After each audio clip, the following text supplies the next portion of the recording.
Students पहले इस array के इस प्रोग्राम को ट्राई रन करते हैं, देखते हैं इसकी आउटपुट क्या आती है। देखिए पहले फर्स्ट लाइन देखते हैं इसमें क्या हो रहा है।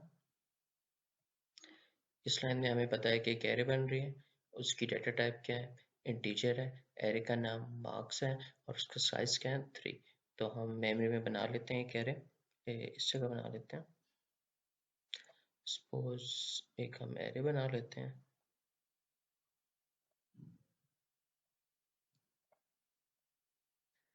एरे का साइज क्या है 3, 0 से स्टार्ट होगा, 0 1 2। ठीक है। अच्छा इस एरे का नाम क्या है, मार्क्स। जी इस एरे का नाम मार्क्स है। अच्छा अब इधर क्या हो रहा है, इस लाइन की हमें समझ आ गई है। अब यहाँ पे एक वेरिएबल बन रहा है, एक सिंपल वेरिएबल बन रहा है, उसका नाम क्या है एवरेज, उसकी डेटा टाइप क्या है फ्लोट। मैं फुल नहीं लिखता, स्मॉल में लिख देता हूँ, एवीजे। ठीक है, ये आपके पास एक वेरिएबल है एवरेज का। अच्छा अब इस लाइन की हमें समझ आ गई है, इस लाइन की भी समझ आ गई है। इस लाइन में देखते हैं क्या होता है। हमें पता है इस लाइन में सी आउट है, तो आपके पास एक मैसेज शो होगा, enter marks of first student. ये मैसेज शो हो जाएगा। अच्छा जी, उसके बाद क्या होगा, जो यूजर वैल्यू इनपुट करेगा वो कहाँ पे जाके स्टोर हो रही है, मार्क्स एरे के इंडेक्स 0 में जाकर स्टोर हो रही है। सपोज यूजर ने एंटर कर दिया 3। ठीक है, लेकिन पहले कंपाइलर इस लाइन में आया, हमें समझ आ गई, इस लाइन में आया समझ आ गई, इस लाइन में आया तो सी आउट एक मैसेज हो गया, इस लाइन में आ गया तो आपने जो वैल्यू इनपुट की थी वो जाके एरे के इंडेक्स 0 में स्टोर हो गई है। उसके बाद मैसेज शो होगा enter marks of second student, cout के थ्रू ये मैसेज शो होगा। उसके बाद जो भी वैल्यू यूजर इनपुट करेगा वो एरे के फर्स्ट इंडेक्स के ऊपर जाके स्टोर हो जाएगी। सपोज यूजर ने इनपुट किया 2।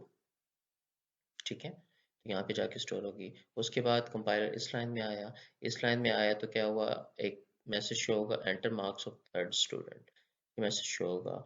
उसके बाद क्या होगा, जो स्टूडेंट वैल्यू इनपुट की है वो एरे के इंडेक्स 2 में जाके स्टोर हो जाएगी। ठीक है, सपोज यूजर ने इनपुट कर दिया -1, -1 इनपुट कर सकता है।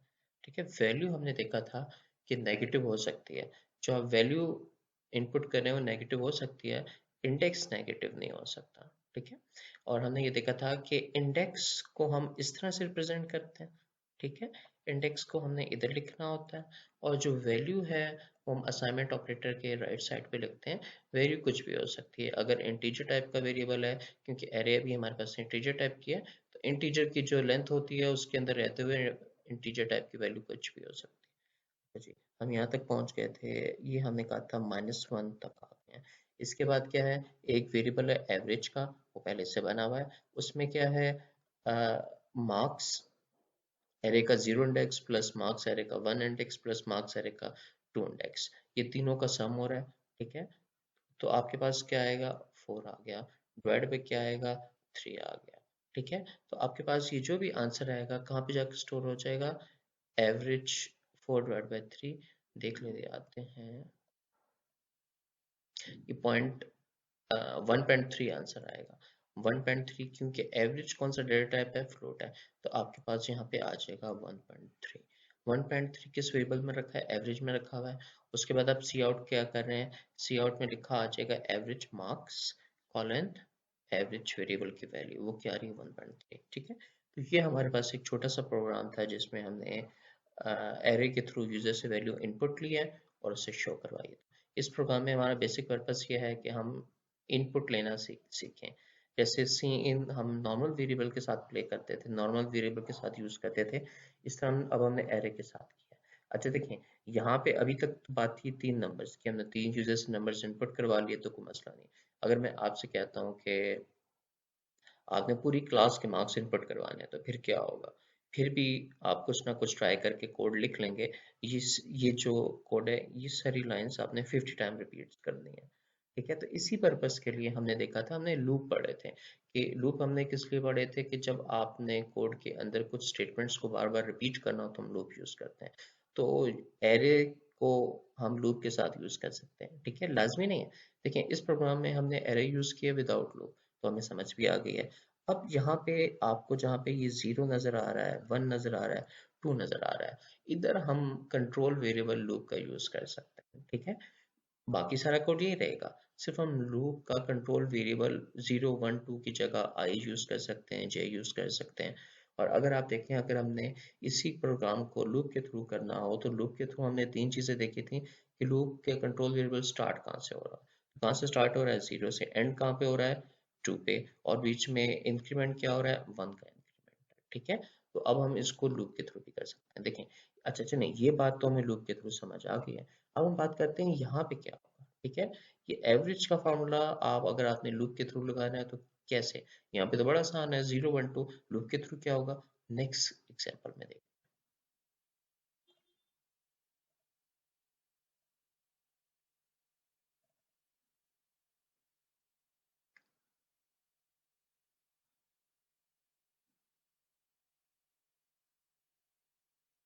जी स्टूडेंट्स, इस एग्जांपल को समझते हैं। अभी मैंने आपको लैब का टास्क भी असाइन करना है। अच्छा देखिए, बारी बारी इस लाइन को देखते हैं। इस लाइन में हमें पता है क्या हुआ, कंपाइलर आया, मेमोरी में एक एरे बन गई, एरे का नाम n है, एरे की डाटा टाइप इंटीजर है, एरे का साइज 10 है, ठीक है? तो हम कहते हैं कि जी हमने सपोज ये बन गई एरे, और एरे का साइज 10 है,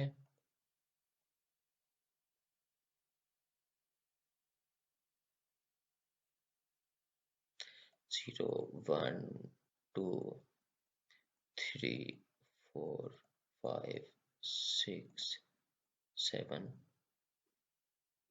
8 और 9, ठीक है? 0 से है तो हम जाएंगे 9 तक। सपोज आपके पास ये मेमोरी में कैरी बन गई है, इसका साइज 10 था तो हमने यहाँ पे रख दिया।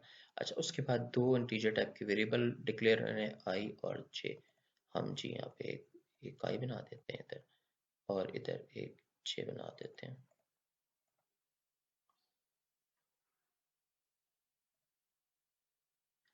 ये आपके पास जे बन गया, और ये आपके पास आई बन गया। अच्छा, इसकी में समझ आ गई है, इसकी समझ आ गई है, इधर क्या हो रहा है। जैसे ही आपका कंपाइलर इधर आया तो हमें पता चल गया कि आपके पास एक फॉर लूप आ रहा है। पहले फॉर लूप का सिंटैक्स चेक करें, सिंटैक्स में कोई मिस्टेक नज़र नहीं आ रही। अब लॉजिक चेक करते हैं, ठीक है? यहाँ तक कोई मसला नहीं है, इधर तक कोई मसला नहीं है, इधर तक आई इक्वल टू 0।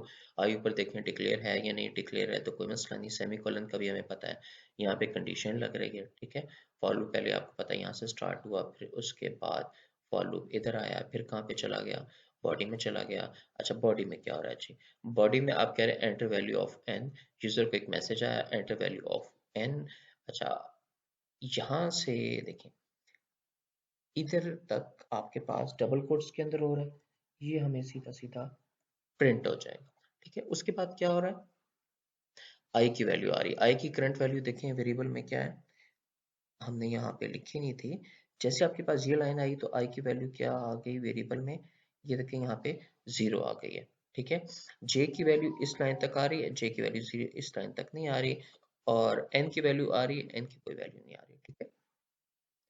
तो इस लाइन तक आपके पास आई की वैल्यू 0 है, ठीक है? वो प्रिंट हो जाएगी। अच्छा, आपके पास ये 0 वैल्यू प्रिंट हो जाएगी, ठीक है? ये 0 वैल्यू प्रिंट हो जाएगी। उसके बाद क्या है, ये आई की वैल्यू देखें, इधर तक, ठीक है? ये ब्रैकेट क्लोज हो रही है, ये प्रिंट होगी, ब्रैकेट क्लोज प्रिंट होगी। उसके बाद क्या, एंड एल आ गया, एंड एल आ गया तो कर्सर कहाँ तक पहुंच गया, कर्सर इधर आ गया, ये नहीं है, ठीक है? कर्सर इधर आपके पास आ गया। अच्छा, उसके बाद ये हमारे पास स्क्रीन में प्रिंट हो जाएगा। हमने वैल्यू क्या एंटर की, एरे एन के फर्स्ट इंडेक्स की, जिसे हम जीरो इंडेक्स कह रहे हैं, सपोज हमने कर दी, क्या करते हैं, 2 कर देते हैं, ठीक है? तो आपके पास इंडेक्स आई की वैल्यू क्या है वेरिएबल में, 0, तो आपके पास 2 आ गए, ठीक है? अच्छा, उसके बाद क्या हुआ, हमें पता है फॉर लूप यहाँ तक आया था। फॉर लूप यहाँ पर आने के बाद क्या हुआ, इस लाइन में नहीं आएगा, ये वापस आपके पास इधर ऊपर चला जाएगा। इधर जब आपके पास फॉर लूप आ गया तो क्या हुआ, आई की वैल्यू क्या थी, बाय डिफॉल्ट 0 थी, उसमें एक ऐड हुआ तो आई की वैल्यू क्या हो गई, 1 हो गई। अच्छा जी, जब आई की वैल्यू 1 हो गई तो अब उसने दोबारा कंडीशन चेक करनी है कि आई लेस देन 10, ठीक है। करंटली आई की वैल्यू 1 थी, तो हम यहाँ पे 1 कर देते हैं। आई लेस देन 10, तो आई की वैल्यू लेस देन 10 है। अच्छा, उसके बाद आपके पास प्रिंट हो जाएगा enter value of N. Enter value of N आपके पास स्क्रीन के ऊपर प्रिंट हो जाएगा, और आई की वैल्यू क्या है आपके पास 1 है, तो ये प्रिंट हो जाएगा, ठीक है। अब हमारे पास क्या होगा, ये हमारी प्रिंट होगी इधर, और ये फॉर 1 होगी, 1 होगी। ये दोबारा चलेगा, थर्ड टाइम चलेगा। सपोज हमने वैल्यू एंटर कर दी 3, आपके पास इधर ये 3 आ गया, ठीक है। तो ये सारी वैल्यूज आपके पास आती रहेंगी अप टू 3 तक आती है, अप टू 9 तक आती रहेंगी। सपोज हमने ये भी वैल्यू इनपुट कर दी, ये भी वैल्यू इनपुट कर दी, सारी वैल्यूज इनपुट कर दी, तो आपके पास ये लूप के थ्रू ये पूरी एरे के अंदर वैल्यूज फिल हो जाएंगी। जब सारी वैल्यूज एरे के थ्रू फिल हो गई, फिर क्या होगा, लूप ब्रेक हो जाएगा। फिर हम इस लाइन पे आ गए सपोज, ठीक है। यहाँ पे हम कह देते हैं 4 है, 7 6 1 9 2 3 4। तो ये हमारे पास लूप का असल फायदा हमें यहाँ पे नजर आया। अभी मैंने आई की वैल्यू आई लेस देन 10 किया है, तो आपके पास ये कोड 10 टाइम्स एग्जीक्यूट होगा। अगर मैं 50,000 कर दूं, तो ये 50,000 टाइम्स ये कोड एग्जीक्यूट होगा। तो ये असल लूप का फायदा था। अगर हमने लूप अभी तक ना पढ़े होते, तो क्या होता, बहुत मुश्किल होता, नियर टू इम्पॉसिबल होता कि इस कोड को बार बार 50,000 टाइम्स एग्जीक्यूट करवाना। अच्छा जी, अब आपके पास एक एरे बनी हुई है। इस लाइन तक क्या हो रहा है, इस लाइन तक ये हो रहा है कि आपके पास एक एरे बनी हुई है, एरे का नाम n है, उसका साइज 10 है। ये एरे आपके पास मेमोरी में बनी हुई है। अब इसे शो कैसे करना है, ठीक है। मैं अब यहाँ से आगे की बात करना चाह रहा हूँ। अब शो कैसे करना है, एरे के अंदर वैल्यूज पड़ी हुई हैं। अगर मैं सिर्फ इस लाइन के ऊपर जाके लिख देता हूँ, यहाँ से कुछ सिलेक्ट कर देता हूँ, और मैं इस लाइन के ऊपर जाके देख देता हूँ कि इस लाइन के ऊपर जाके मैं कोड लिख देता हूँ सी आउट, एरे का नाम क्या है n, और उसके इंडेक्स 5 को मैं प्रिंट करना चाह रहा हूँ, ठीक है, सेमीकोलन। तो क्या होगा, कंपाइलर जाएगा एरे n के ऊपर, इसके इंडेक्स 5 के ऊपर, किधर पहुंच जाएगा, इधर, ठीक है, इसकी वैल्यू प्रिंट कर देगा। तो लाजमी नहीं है कि जब आप प्रिंट कर रहे हैं तो सारी की सारी एरे प्रिंट करें। समटाइम्स आगे हम एक प्रोग्राम्स देखते हैं एग्जांपल में, समटाइम्स हमें पूरी एरे को प्रिंट करना होगा, समटाइम्स हमने कुछ एरे को प्रिंट करना होगा। जब हम एरे की सर्चिंग सॉर्टिंग पढ़ेंगे, एरे की मैनिपुलेशन के डिफरेंट फंक्शंस पढ़ेंगे, तो देखेंगे हम कुछ इंडेक्सेस के साथ प्ले करेंगे, हर एक के साथ नहीं करेंगे, ठीक है। तो बहुत से स्टूडेंट्स यहाँ पे स्टार्ट में क्या समझते हैं कि एरे को जब हमने फुल एरे में वैल्यूज इनपुट करवा ली हैं, तो सारी वैल्यूज को ही ट्रिगर करना लाजमी है, नहीं, ऐसा नहीं है, ठीक है। अभी इस प्रोग्राम में हम क्या कर रहे हैं कि इस प्रोग्राम के इस पार्ट में हमने यूजर से वैल्यूज इनपुट ली हैं, एरे के अंदर स्टोर करवाई हैं, और प्रोग्राम के इस पार्ट में जो भी वैल्यू यूजर ने इनपुट की थी, उसे हम स्क्रीन के ऊपर प्रिंट करवाना चाह रहे हैं, ठीक है, और कुछ नहीं किया। अच्छा, यहाँ पे हमने आई वेरिएबल यूज किया था, यहाँ पे जे वेरिएबल यूज कर रहे हैं, ठीक है। यहाँ पे भी हम आई वेरिएबल यूज कर सकते हैं, मैंने समझने के लिए चेक किया क्यों कर सकते हैं। आपको पता है आई वेरिएबल यहाँ पे लोकल वेरिएबल था, जो यहाँ से स्टार्ट हो रहा है, यहाँ पे एंड हो रहा है, ठीक है। यहाँ पे आई वेरिएबल एग्जिस्ट नहीं करता। अगर मैं इस लाइन पर रहते हुए करता हूँ सी आउट आई, तो क्या होगा, आपके पास एरर आएगा, क्योंकि आई वेरिएबल आपने ऊपर डिक्लेयर तो किया है, लेकिन यहाँ खत्म हो गया। अच्छा देखिए, अगर यहाँ पे हम आते हैं, नहीं, अगर आपके पास i variable integer i equal to 0 है, तो अब यहाँ पे आपके पास एरर आएगा। लेकिन अभी फिलहाल हमने आई वेरिएबल को ग्लोबल बनाया था, तो इस जगह पे आपके पास आई की वैल्यू आ जाएगी, लास्ट वैल्यू। अच्छा, यहाँ पे हम जे की बात करते हैं। जे वेरिएबल भी ऊपर हमने बनाया था, हम टेम्परेरी वेरिएबल बना सकते थे, लोकल वेरिएबल भी यहाँ पे बना सकते थे। ये चीज़ें हमने लूप में ऑलरेडी पढ़ ली हैं। अभी फिलहाल हमारा फोकस है एरे के ऊपर। अच्छा देखिए जी, यहाँ पर हम आ गए, यहाँ पर आपके पास कंपाइलर आया फॉर जे इक्वल टू 0, ठीक है। ये बात हमें समझ आ गई है, एक वेरिएबल है जे, उसकी वैल्यू हमने 0 कर दी, जे लेस देन 10, जे लेस देन 10 और जे प्लस प्लस। तो हमें ये फॉर लूप का हेडर पढ़ के आइडिया हो गया कि ये लूप भी हमारे पास 10 टाइम्स चलेगा, 0 से लेके 9 तक चलेगा, और हर दफा जब चलेगा तो इंक्रीमेंट 1 का होगा। जब ये चलेगा तो होगा क्या, जरा सफाई कर लेते हैं बोर्ड की।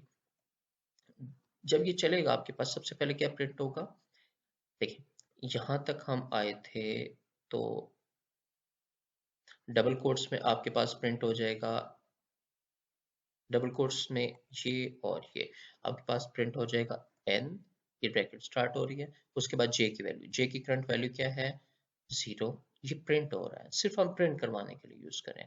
उसके बाद आपके पास ये ब्रैकेट है, उसके बाद ये आपके पास ये यूजर को दिखाने के लिए। उसके बाद असल में एरे n का जे की वैल्यू क्या 0, तो आपके पास 2 प्रिंट हो जाएगा। उसके बाद क्या होगा एंड एल, वो नेक्स्ट लाइन में आ गए कंपाइलर, आपको पता है दोबारा इधर क्या आई की वैल्यू क्या होगी 1 हो गई, 1 लेस देन 10, ये ट्रू है, अगर तो ट्रू है तो आपके पास ये दोबारा चलेगा, ये सारा आपके पास आउटपुट आएगी, यहाँ तक आ गई। अच्छा, जब आपके पास यहाँ अब एरे में के एरे जो n है उसका इंडेक्स के ऊपर कौन सा लूप लगा हुआ है, j का कंट्रोल वेरिएबल है, तो j की करंट वैल्यू अब आपके पास आ गई है 1, ठीक है 1 है, तो अब यहाँ पे आपके पास 1 प्रिंट हो जाएगा। और यहाँ पे देखें एरे n के 1 इंडेक्स के ऊपर क्या वैल्यू पड़ी हुई है 3, अब आपके पास 3 प्रिंट हो जाएगा, ठीक है। तो ये चलता रहेगा, जब तक चलता रहेगा 9 तक हमारे पास ये आउटपुट आ जाएगा। अच्छा, अब नेक्स्ट एग्जांपल देखते हैं जी। ये आपको मैंने लैब टास्क अपलोड कर दिए हैं, वो तो अच्छे तरीके से लिखे हुए हैं लैब टास्क, जितने भी हमारे 5 लैब टास्क मैंने आपको अपलोड किए हैं। ये एक नया लैब टास्क दिया है, तो उससे पहले मैं आपको थोड़ा कुछ समझा देता हूँ। देखें, मैं आपको समझा रहा हूँ, आपने इसका कोड लिखना है और नेक्स्ट फ्राइडे तक आपने मुझे ईमेल करना है। देखें, अब क्या है, आपने एक एरे बनानी है ARR1 की, बना लेंगे, कोई मसला तो नहीं है। इंटीजर टाइप की एक एरे बनानी है ARR1 की, हम अभी भी यहाँ पे बना सकते हैं, ठीक है। कुछ मैं आपको आइडिया दे देता हूँ, ठीक है। इंटीजर ARR1 एरे मैंने डिक्लेयर कर दी, एरे का साइज क्या रखा है 3, ठीक है, एरे का साइज 3 होगा, सेमीकोलन, ठीक है। ये आपने एक एरे डिक्लेयर कर दी और साइज 3 की। अब उस एरे की वैल्यूज आपने असाइन करनी है 5 8 9, कोई मसला नहीं, हम कर सकते हैं।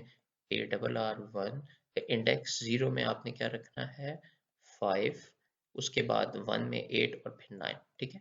तो इस तरह से आपने एक एरे बना लेनी है, एरे 1 बना लेनी है, एरे 2 बना लेनी है, दोनों का साइज 3 3, यहाँ तक कोई मसला नहीं है। अच्छा, फिर आपने एरे 3 बनानी है, एक और एरे बनानी है, उसका नाम आपने रखना है 3, ARR3 एक एरे बनानी है, उसका साइज आपने रखना है 6, ठीक है। एरे 3 का साइज 6 है। अच्छा, अब करना क्या है, एरे 3 स्टार्ट में आपने एम्प्टी एरे बनानी है और उसके बाद एरे 1 और एरे 2 की वैल्यूज को एरे 3 में आपने अपेंड कर देना, ठीक है। हम इसे नॉर्मली कहते हैं मर्ज कर देना, एरे 1 की वैल्यूज को और एरे 2 की वैल्यूज को एरे 3 में मर्ज कर देना। कैसे मर्ज करना है कि पहले आपने ये मर्ज आपने लूप के थ्रू करना है, ठीक है। जो लूप में एरे 2 के लिए लूप का कंट्रोल वेरिएबल यूज कर रहा हूँ वो उसे मैं जे कह रहा हूँ, और एरे 1 के लिए जो लूप का कंट्रोल वेरिएबल यूज कर रहा हूँ मैं उसे आई कह रहा हूँ। तो एरे 2 का फर्स्ट एलिमेंट आपने इधर रखना है, उसके बाद एरे 1 का फर्स्ट एलिमेंट आपने इधर रखना है, ठीक है 4 5, उसके बाद क्या होगा 7 8, उसके बाद क्या होगा 8 9। तो आपने इस तरह से मर्ज करना है, पहला एलिमेंट इसका उठाना है, फिर इसका उठाना है, फिर ये उठाना है, फिर ये उठाना है, फिर आपने इसका लास्ट एलिमेंट उठाना है, इसका लास्ट एलिमेंट उठाना है। तो आपके पास जो मेरी रिक्वायरमेंट है वो ये है कि जब आप मर्ज कर लें तो आपके पास एरे की आउटपुट इन दोनों एरेज को मर्ज करने के बाद ये है 4 5 7 8 9, ठीक है। ये फर्स्ट टास्क है छोटा सा लैब के टास्क के अलावा। अच्छा, उसके बाद ये सेकंड टास्क है, एरे वही है जो दो हमारे पास थी, एरे 1 और एरे 2। अब आपने एक एरे बनानी है 3 की, उसमें क्या करना है, किस तरह से मर्ज करना है आपने, पहले आपने क्या किया था, पहले एरे 2 का टास्क एलिमेंट लिया था, फिर ये एलिमेंट लिया था। अब आप क्या करना है, आपने सिंपल मर्ज करना है, इसके तीनों एलिमेंट्स उठा लेने हैं 5 8 9, 5 8 9 ये एलिमेंट उठा लेने हैं, उसके बाद इसके ये एलिमेंट उठा लेने हैं 4 7 8, ठीक है। तो इसकी मर्जिंग ज़्यादा आसान है, 5 8 9 को आपने पहले शो कर दिया, उसके बाद 4 7 8 को मर्ज कर दिया, ठीक है, ये मर्ज आसान है। अच्छा, उसके बाद आपने थर्ड टाइप की मर्जिंग करनी है, वो किस तरह से करनी है, पहले आपने 5 8 उठाना है, 5 8 यहाँ पे,